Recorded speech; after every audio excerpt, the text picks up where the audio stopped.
It's the Brian Lehrer Show on WNYC. Good morning, everyone. And you just heard our opening usual theme, but one piece of music isn't sufficient to start the show today. We also need to add this one and see if you can figure out why. A little party never killed nobody, so we gon' dance until we drop. Yeah, that's Fergie with A Little Party Never Killed Nobody from the 2013 movie version of The Great Gatsby. You know this? And as you may have heard in the news, as the Trump administration was ordering SNAP benefits to expire at midnight Friday night in the government shutdown at the end of Halloween, the president was having a Great Gatsby-themed, 1920s-themed Halloween party at the White House with the theme song that you heard there as the party's theme, A Little Party Never Killed Nobody. Some people might ironically celebrate the concentration of wealth in the so-called Gilded Age just before the Depression in the 1920s. In this case, maybe not so ironic. Connecticut Senator Chris Murphy posted, "The way he rubs his inhumanity in Americans' face never ceases to stun me." He said this on X. He's illegally refusing to pay food stamp benefits while he throws a ridiculously over-the-top Gatsby party for his right-wing millionaire and corporate friends, unquote, the take from Chris Murphy. Our first guest this week also posted about the suspension of SNAP benefits and what looks like a cruel threat that came with it to grocery stores. We'll explain what that is. Our guest is Catherine Rampell, who recently left her perch as a Washington Post columnist as part of the exodus there, and starts officially today as economics editor at the Bulwark. She is also co-host of the show The Weekend Primetime on MSNBC. Catherine, always good to have you to talk economics and politics. Congratulations on the new gig, and welcome back to WNYC. Great to be back. Can I ask you about you first? You're at the Bulwark now, which I think is usually described as kind of a never-Trump conservative site with Charlie Sykes, who our listeners may know, and people like that. From reading your columns over the years, I wouldn't label you conservative, and you're also an MSNBC host. So how do you fit in as the new economics editor at the Bulwark? Fair enough.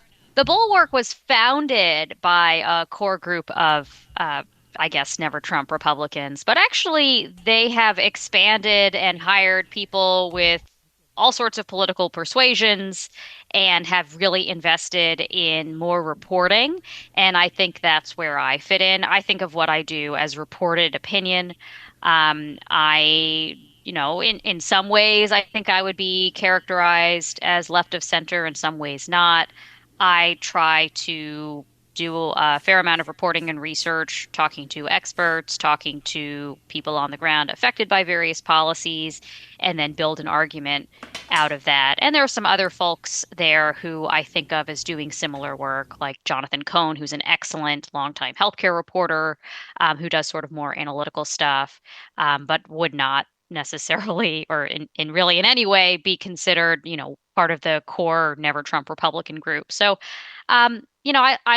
I think it's a really strong, it's a small but growing publication. And they're trying to invest in people who are, solidly experts in their fields and whose, unifying theme is more pro-democracy than any other ideological bent. That's a good way to put it. Did you leave the Washington Post after 11 years as an opinion columnist because of, I know you took the buyout, was it because of Jeff Bezos's declaration that the opinion pages would emphasize what he calls free market points of view? Here is what I will say about that. I did have some concerns about that. I consider myself very free markets oriented, by the way. If you look at what I've written over the years, I generally am in favor of markets and using markets to solve problems when possible. Markets fail, and sometimes interventions are needed to correct a market failure, but generally markets are, I think, the most efficient way to allocate resources. So it's not necessarily that I was against that in principle. However, I was a little bit concerned about whether the kinds of things that I write might be censored, right? Like I'm in favor of markets, but are carbon taxes free market? I don't know. Is supporting a a robust social safety net through things like Medicaid sufficiently free market? I don't know. And so I was concerned about what the no-fly zones might be. And I also had some concerns about even if I weren't censored, would my work be viewed through that lens? Like people might not believe that I was saying something in favor of free markets, Ah, or for that matter, criticizing the left, which I have done, because I believed it, or right. would they assume that it was about, A just mandate. a mandate, right? Exactly. And my credibility is important to me. So those were my concerns. But I don't hold it against anyone who decided to remain. I really do hope that the Post continues as a strong publication. I think that the news side in particular has continued to have really good scoops and investigative work. I still have colleagues on the opinion side whom I respect and support. And so the Washington Post has been a great institution for many years and an important check on accountability, important check on power and a source of accountability. And I hope it continues to remain that, whatever direction the new leadership takes. And it's interesting that you ended with that because you're now the second former Washington Post columnist who has said on this show, don't dismiss the accountability journalism that they're still doing on the news pages. So we take note of that. All right. SNAP benefits are off for now as of what would have been the first of the month, benefits distribution on Saturday. I see that what you emphasized on X was this order from the Trump administration for grocery stores not to offer special discounts to people who usually shop there with SNAP cards but don't have money on them now. That shocked me when I learned about it from your post. I hadn't known about that. Can you explain their rationale or if there's a law or a previous policy behind that? There is a regulation that predates this shutdown that basically says vendors, retailers who accept SNAP benefits, who participate in the SNAP program, cannot treat SNAP recipients any differently from anyone else. And the general understanding of that rule in the past is that SNAP recipients can't be charged more money for what they're buying, right? That you don't want to create a system in which retailers effectively defraud the government by saying, okay, you're paying with taxpayer dollars. I guess that means we can charge you a little extra for that milk or for those vegetables or what have you. That's sort of the general motivation behind this regulation. Now, it does mean, I guess, if you read it to the letter, or you could interpret it this way, that you also can't charge them less, or you can't otherwise stigmatize them by calling attention, by treating them differently if they're paying with an EBT card versus cash or any other means of paying for groceries. But really, I think the original motivation was about you can't charge them more.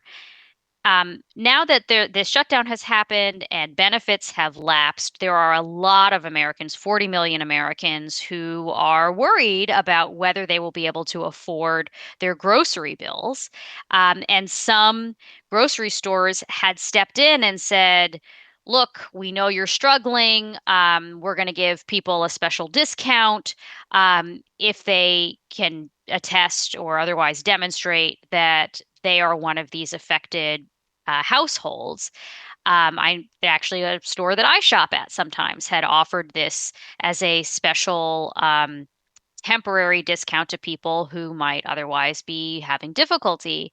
And the administration sent out an email on the 30th, I believe it was, saying, as a reminder, you can't treat SNAP recipients any differently. That includes meaning you cannot give them a discount. Now, again, there are different ways to interpret this regulation and what it was intended to do or what it restricts. But if you are a grocery store and you got this seemingly threatening email, I can understand why you might say, we think we have a case like for giving people discounts and offering some kindness, but we are worried that the administration will interpret this differently and punish us. And if you're a store in, for example, one of the lower income areas that is more affected by the lapse in benefits, this is pretty scary because you may not be able to continue operating in the future. You may not have a financially viable business model if, in fact, you are punished by being kicked out of the SNAP program. So look, we don't know what the motivation was behind this email going out. It certainly looks like the optics are poor. I'll put it that way. It looks like it's restricting businesses from offering a little kindness during a difficult time. And a consequence of it is certainly going to be that it is more difficult for businesses to offer greater generosity when they might be otherwise inclined to do so. And you kind of touch on another kind of level of impact of cutting off SNAP benefits that's getting a little press, but not that much. Obviously, it affects the people with the EBT cards that are not going to have benefits reloaded, but it also affects grocery stores where people shop with those Absolutely. cards and they're going to lose customers, so they're going to lose revenue. Yes, stores are affected, certainly. Some of them are going to be big chains like Walmart, which does have a lot of customers who are SNAP beneficiaries. Some of them are going to be smaller mom and pop grocery stores, particularly in, again, more rural areas, more lower income areas that do rely on their customers' ability to access social safety supports like this in order to continue operating. And it's not just retailers in the long run. The changes to SNAP program, whether we're talking about this temporary lapse or the cuts to SNAP affected by the so-called Big Beautiful Bill earlier this year, that will affect lots of other industries too, including farmers, right? If it means that fewer households can afford the amount of groceries that they've been buying in the past, that goes all the way up the supply chain to those who are producing the food and then selling it on to wholesalers and retailers and ultimately consumers. And you posted that you yourself were aware of at least two stores that had offered struggling customers a discount, then withdrew it after receiving this email from the government. Do you think they'd really do it? I realize there's no way to know. But do you think they'd really cut off grocery stores from being able to accept SNAP benefits as payment in the future because they're helping some poor people? I think the problem is we don't really know. And again, if you're a small business, you don't want to take that risk. Maybe there are other ways you can try to find to help low income people who are struggling to afford food. Maybe they can, donate more food to food pantries or whatnot. That's not as efficient as just helping people get the food at the cash register. But I think it is a reasonable concern, particularly since, again, the government is shut down, right? They're not supposed to be doing a whole lot of activities unless they are considered accepted activities. They're critical, they're necessary or essential functions. This administration thought it was critical or essential enough to send out this email during a shutdown um, when Mm-hmm. lots of other functions are not happening at the Department of Agriculture, which is who sent out this email.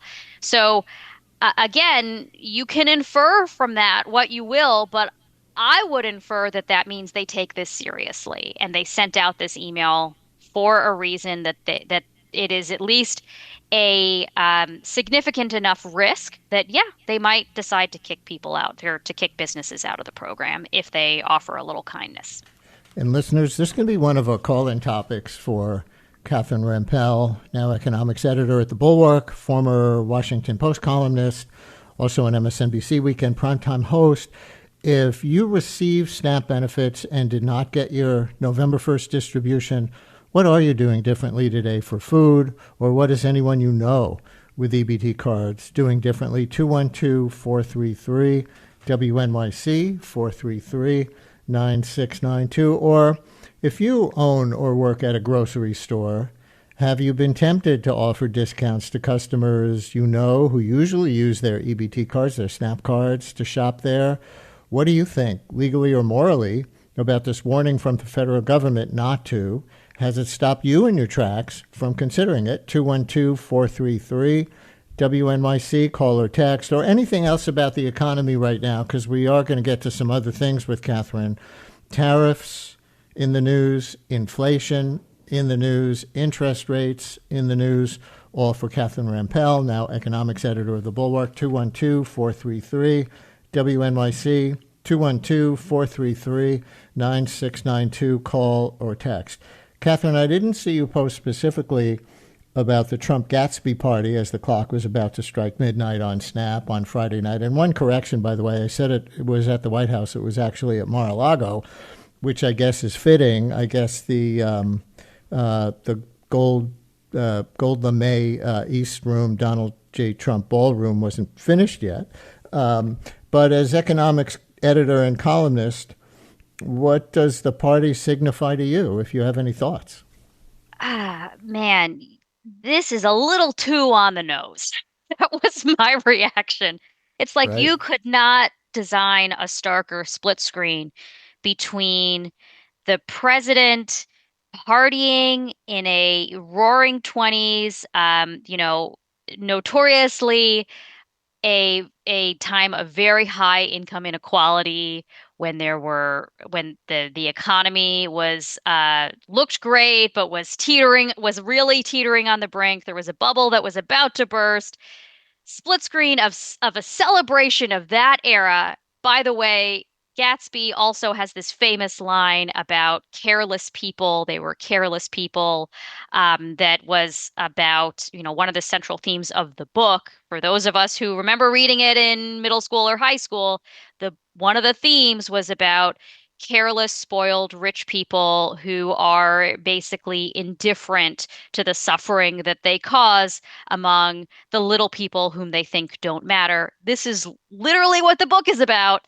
Um, anyway, that split screen between a celebration of that book, those themes, and people who were on the verge, 40 million people on the verge of going hungry.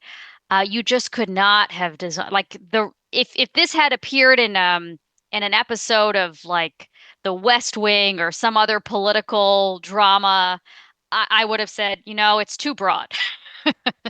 Too on the nose, do something a little subtler. I think the only Right. way that it could have been broader or could have been more on the nose is if they had had like a Versailles themed party for that matter. Um, and it's funny in a way in that I am old enough to remember when the former speaker of the Democratic Speaker of the House, Nancy Pelosi, having a fridge full of fancy ice cream was considered too out of touch and tone deaf. And I don't know, too callous.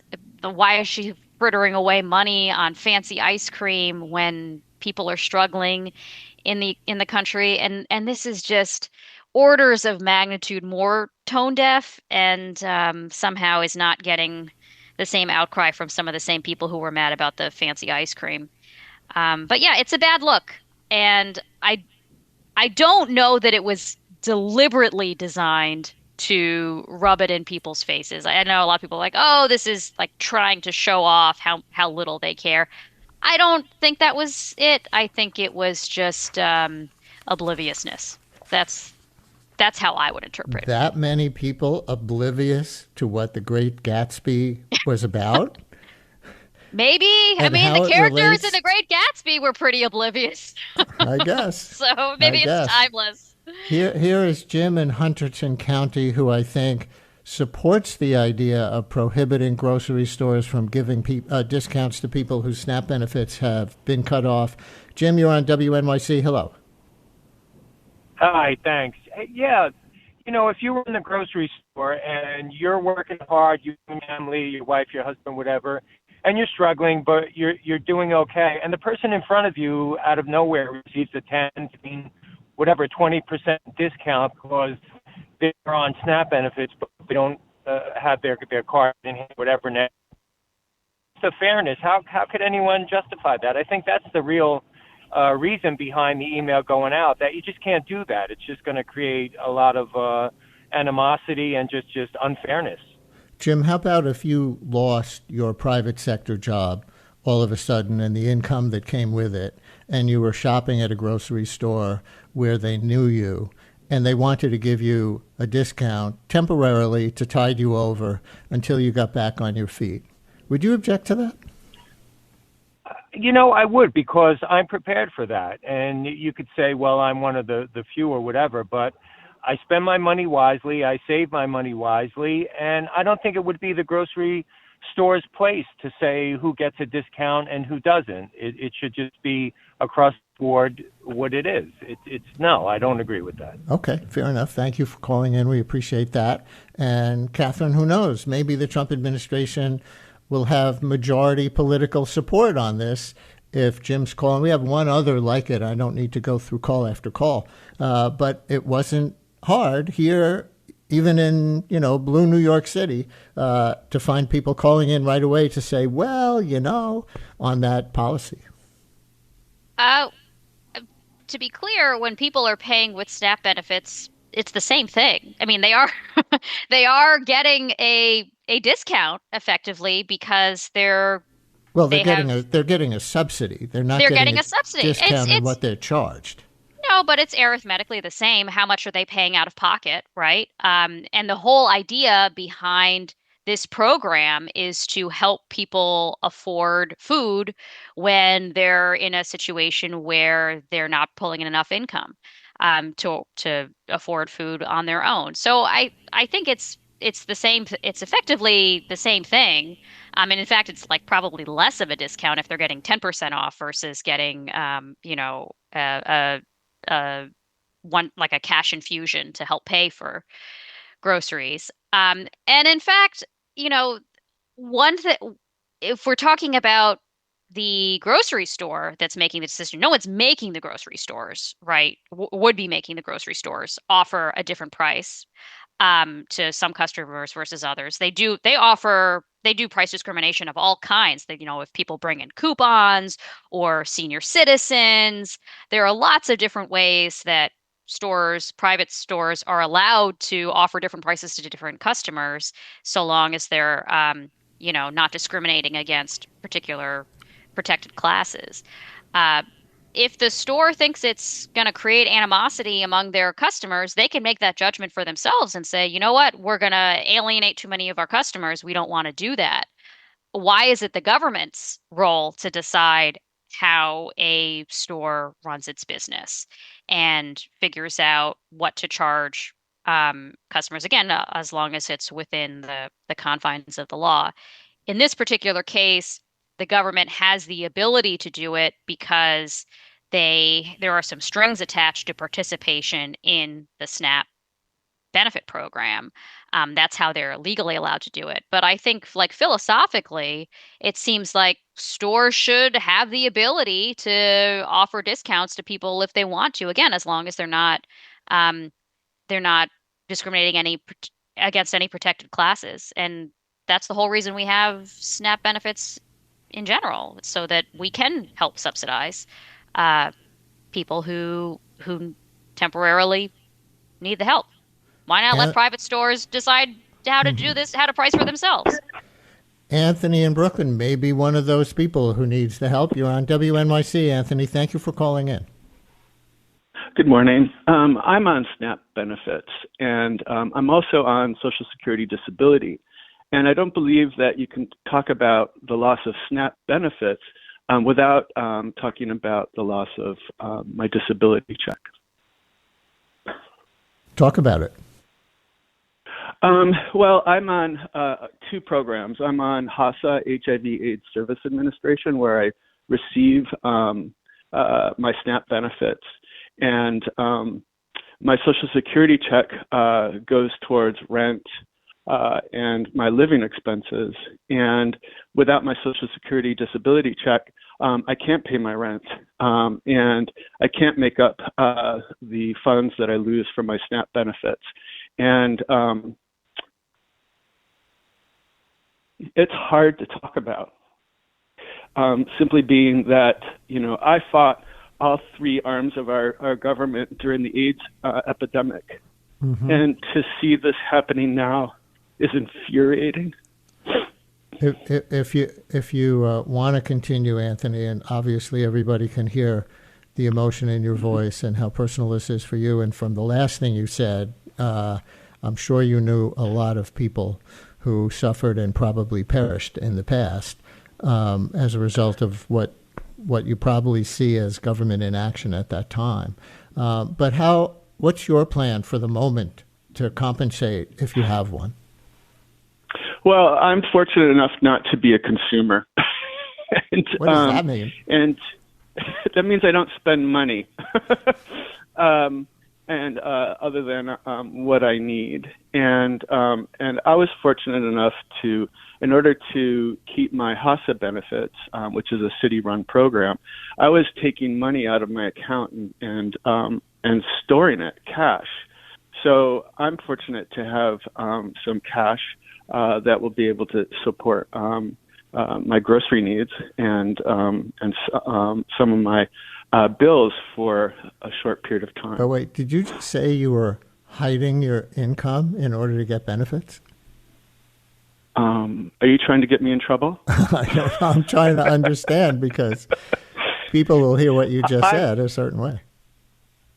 In order to keep my HASA benefits, I have been saving some disability money with the expectation that this was going to be happening, and that I would lose my benefits. So I'm not trying. So you were just being smart. You were saving for the coming government shutdown rainy day. Absolutely. After the big bill passed, I started doing this.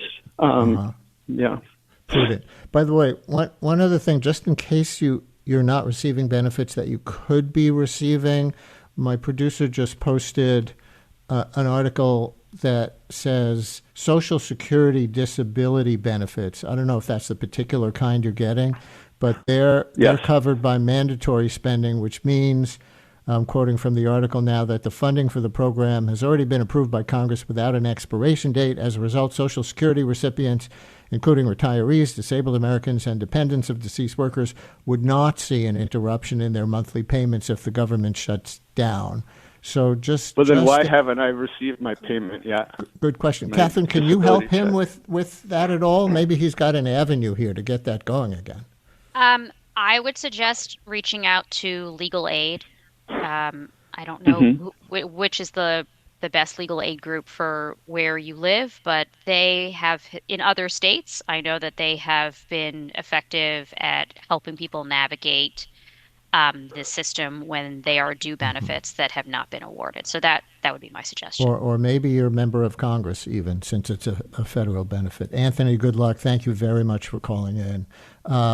One more on this before we pivot to some other economic news that Catherine has an eye on, all this other stuff that's happening, tariffs, inflation, interest rates, but still on the grocery stores giving discounts or wanting to give discounts to some people whose SNAP benefits are cut off for the moment, and being told by the Trump administration that they better not do that because it's considered discrimination.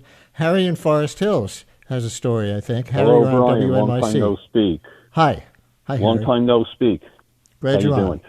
Yeah, I'm a senior, and for the past 7 years, I've been getting a discount from Key Foods. They give 5% discount to seniors every Wednesday. Also, laissez-faire means hands-off, which is what the Heritage Foundation and the American Enterprise Institute stand for. They're both conservative think tanks. I think this should be thrown back in their face. Hands off what private sector stores want to do. I hear you. Yeah, Catherine, it's an interesting analogy. The 5% off from his supermarket for seniors. I think I've heard somebody object. I don't know if there was a lawsuit or if it went that far, but to the senior discounts on the MTA.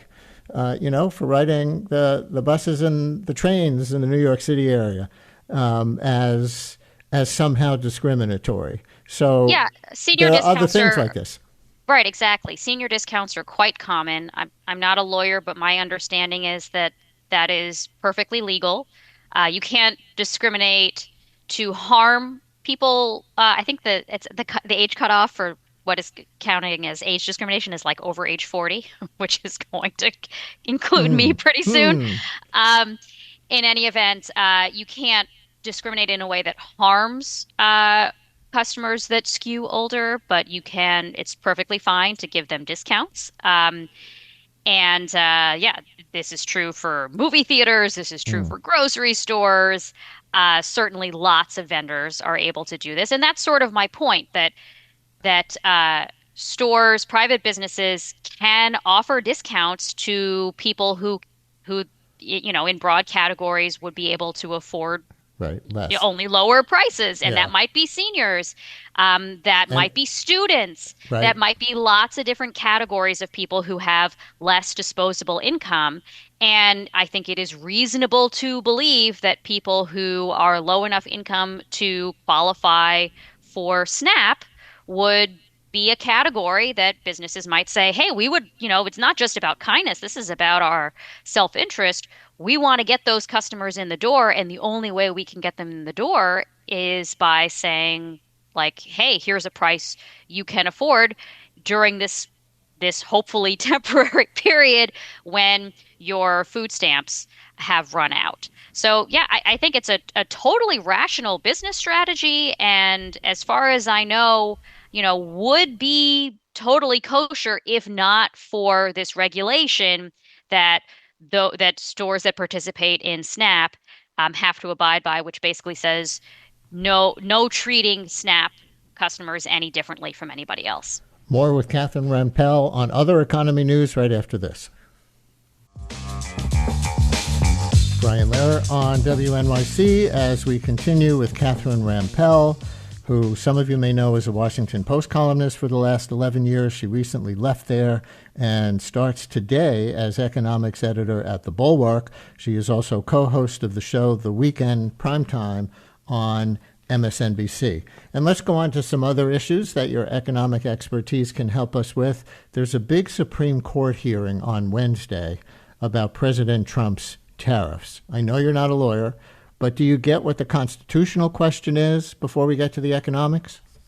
Yes, the constitutional question is basically what are the limits on the executive's power? There is this law, IEPA, which basically says that the president can do certain things when there is a state of national emergency. The question at issue here is what counts as a national emergency and what are the things that the president can do contingent on a national emergency. And so this case revolves around those four questions. And it's not only about tariffs, although the case obviously was brought because of tariffs.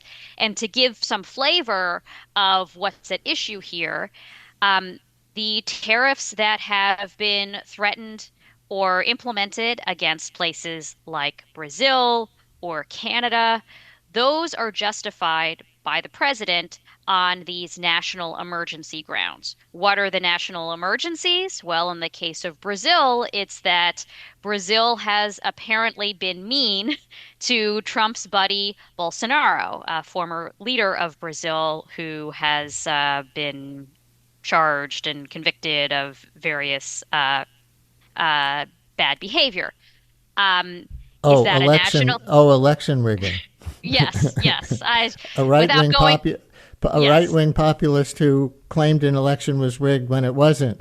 Yeah, just a certain yes, little yes. point Without of, going down, yes. yeah, Fair right. enough. There are reasons why he might be particularly sympathetic to Bolsonaro. In any event, is that a national emergency for the United States that requires not just action, but this particular action of tariffing Brazilian goods? Well, I would say probably not, but I'm not a lawyer. It'll be up to the Supreme Court to decide. Similarly, with Canada, um, originally, the national emergency with Canada was partly about the fentanyl that was supposedly pouring over the border. Although, if you look at the government's own statistics, there is basically no fentanyl coming over the border from Canada. It's a problem coming from other places, including Mexico and further up the supply chain in China, but not Canada. In fact, we're Venezuela, probably, I hear, but that's another show. Go ahead. yes, yes. Probably there's more fentanyl heading across the border the other way from the US to Canada, but no matter. That's supposedly the national security. And most recently, he has said the reason why he has cut off, the president of the United States, Trump, has cut off trade negotiations or had cut off trade negotiations with Canada is that um, an Ontario government official placed a TV ad showing Ronald Reagan talking in support of free trade. And is that a national emergency? That there's a Reagan ad in favor of free trade and against tariffs? Apparently, it is in Trump's eyes. So the question is, are there any constraints on the president's ability to basically do as he likes, inflict whatever economic pain that he likes, based on what he himself gets to declare a national emergency? And again, not a lawyer, I need to keep saying that. I think historically courts have offered a lot of deference to the executive, that they say it's not their place to decide what is in the nation's national security, for example, that that's the executive branch's ability to make those kinds of judgments, not the judicial system. But from talking with lots of people who are legally trained, my impression is that the widespread expectation is that the court is more likely to knock these tariffs down. And you can see that in stock market pricing. Part of the reason why markets have held up is partly on this expectation that the tariffs that we have so far, or those that have been threatened, are not long for this world because they will be struck down.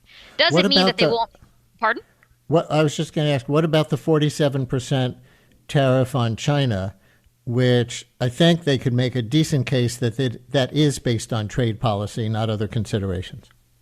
Well, the administration, even if these tariffs are struck down, the administration is likely to find other legal justifications for other kinds of tariffs. So it's not like we would be out of the woods entirely if the Supreme Court decided, look, the IEEPA tariffs are not lawful. Right.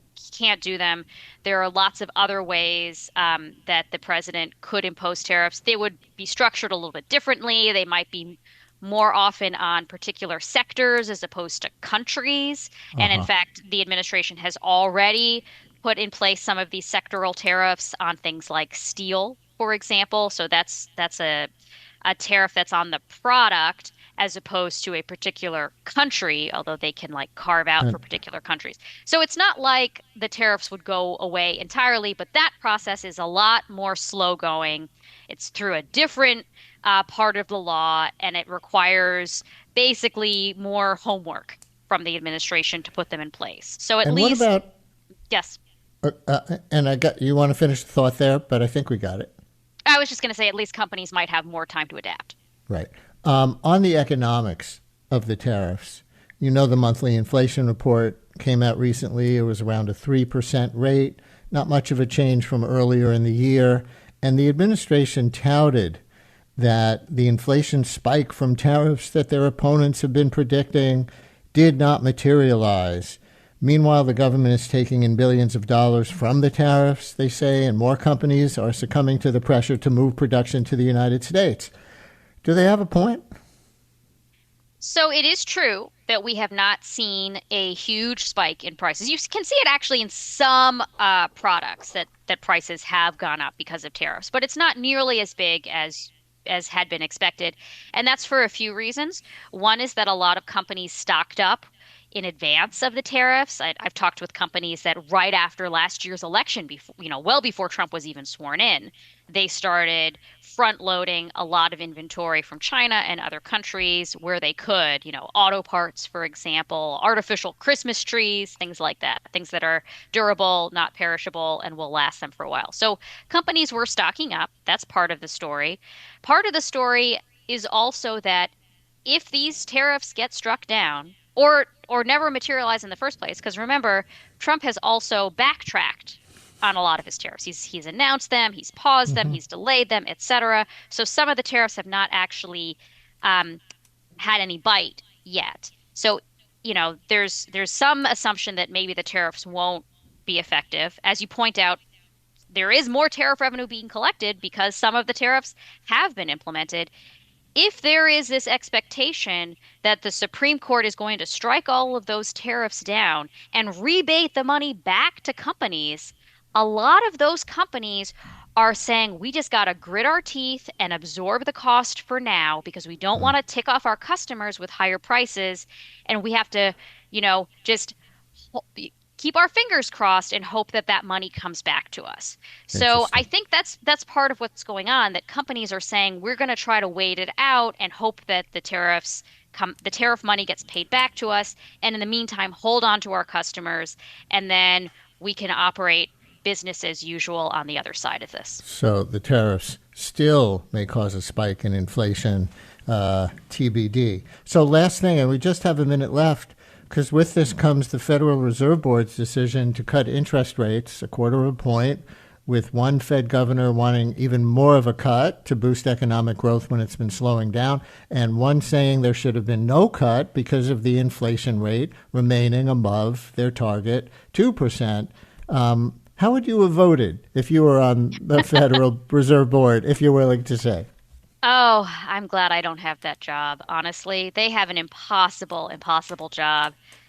Not only because they're flying blind right now with government data not coming out. You mentioned one inflation report coming out, but most of the data's not. Depending on how much longer the shutdown continues, they may not get another inflation report. The last one was sort of special because there was some other deadline. They're flying blind, and more importantly, tariffs just make their job so much harder because they affect both sides of what is known as the Fed's dual mandate. The Fed has two jobs. One is stable prices, and one is maximum employment. And those things are sometimes in tension with each other. The policy that would help keep prices more stable, have less inflation, that's raising interest rates.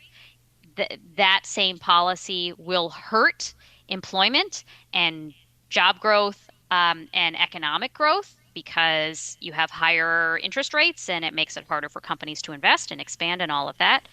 And tariffs make both of those harder by raising prices and slowing down economic growth and therefore making it harder to hire. So whatever the Fed does, it's kind of the wrong decision. And their job right now is to just figure out which decision is less wrong, which decision is less bad. And I think reasonable people can disagree.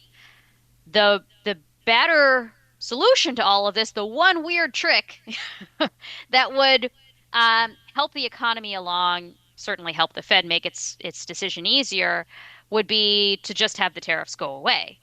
And if you look at where the economy was at the beginning of this year versus where it is now in terms of inflation and jobs and expectations for for the trajectory of the economy, it's worse.